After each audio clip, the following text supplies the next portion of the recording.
Hi guys, it's KJM and I'm back with a brand new Hallmark movie review. I hope you missed me because I missed you guys too. All right, starting in the collection of the brand new spring movies for 2023, A Picture of Her starring Rhiannon Fish and Tyler Hynes premiered last night, 8 p.m. Eastern on Hallmark.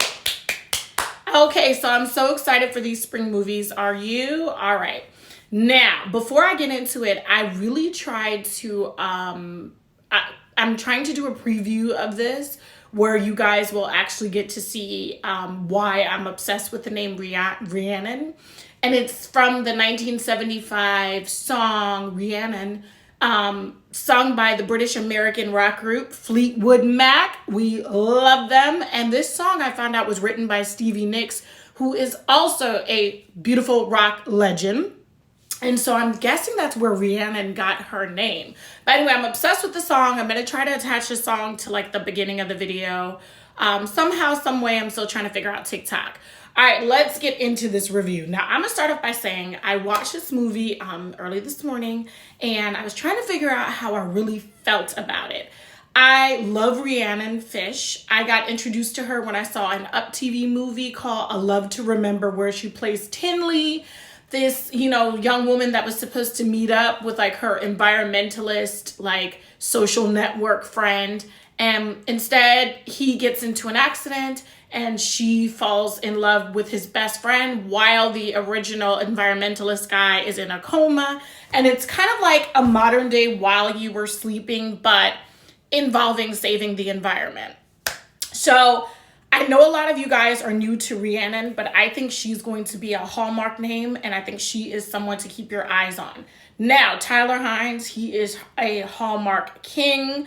He is one of the ones that when his movies come out, we really look forward to it, and I think this one also delivered. Now, when I first finished watching this movie, I thought, I'm somewhere between an 8 and a 9, and I ended up saying I'm going to give it a 9, and because the photography was beautiful, the scenery was beautiful, I thought the two leads had great chemistry. I enjoyed looking at the LA skyline and looking at the stars, which is something I was not able to appreciate about LA when I was there, but Hallmark took us there. I enjoyed seeing all the orchid flowers that Aunt Dottie really loved, and that's her thing, and she likes to buy them from the farmer's market.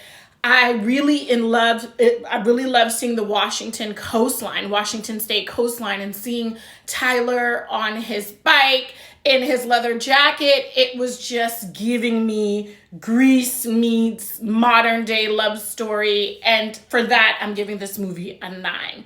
All right, let's get into the premise of the movie. The premise of the movie is this. All right, so we have Tyler that plays Jake, and we have Rhiannon that plays Beth. Okay, I hated that they gave Rhiannon the name Beth because I just thought like that's so like vanilla, and her original name is like it's part of rock history. So it's kind of sad about that. Also, I'm going to point out I love the soundtrack for this movie as well. From when they're in LA to the Washington State coastline, the music fit every mood.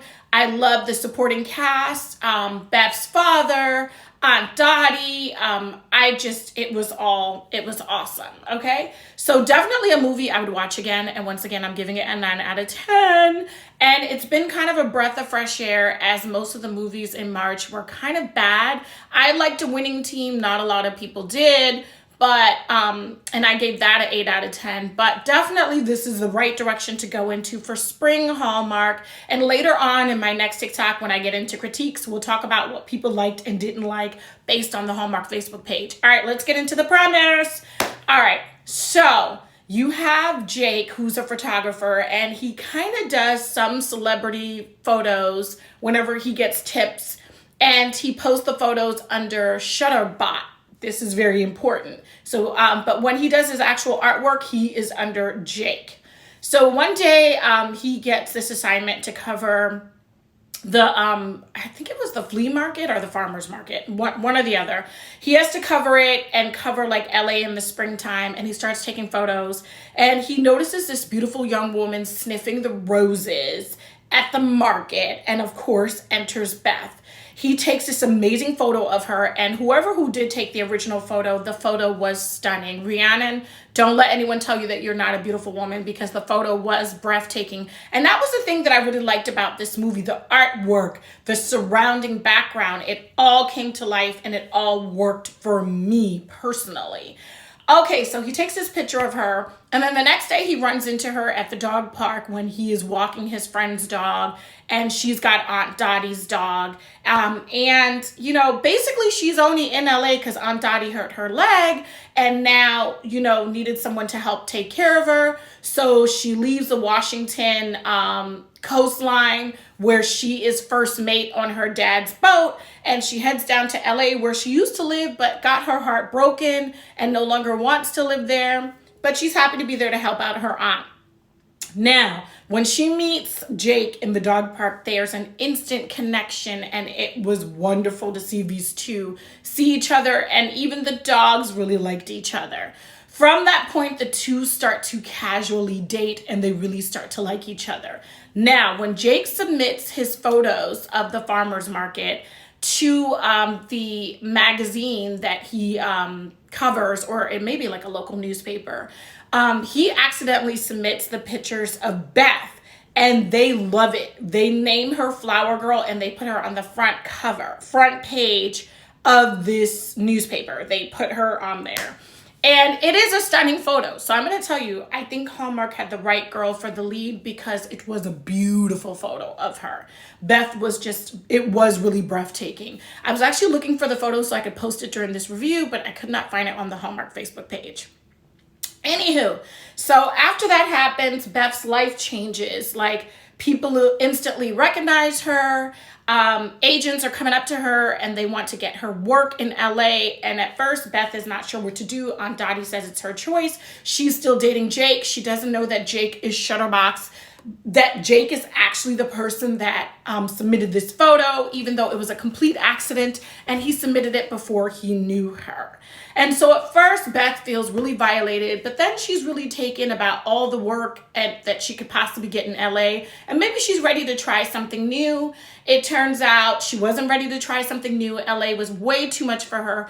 And on the shoot of a commercial that she was supposed to be doing for a finance company, Jake comes along just to give some moral support. And that's when she finds out that Jake and Shutterbot are two people. So he essentially violated her. Now, in his defense, he took the photos of her in a public place before he even knew her. He just thought it was a beautiful photo. I think it's something he just wanted to admire himself, but he accidentally submitted it to the newspaper, and then Beth's life changed. Now, in a way, I saw it as a positive thing because she got a lot of positive feedback.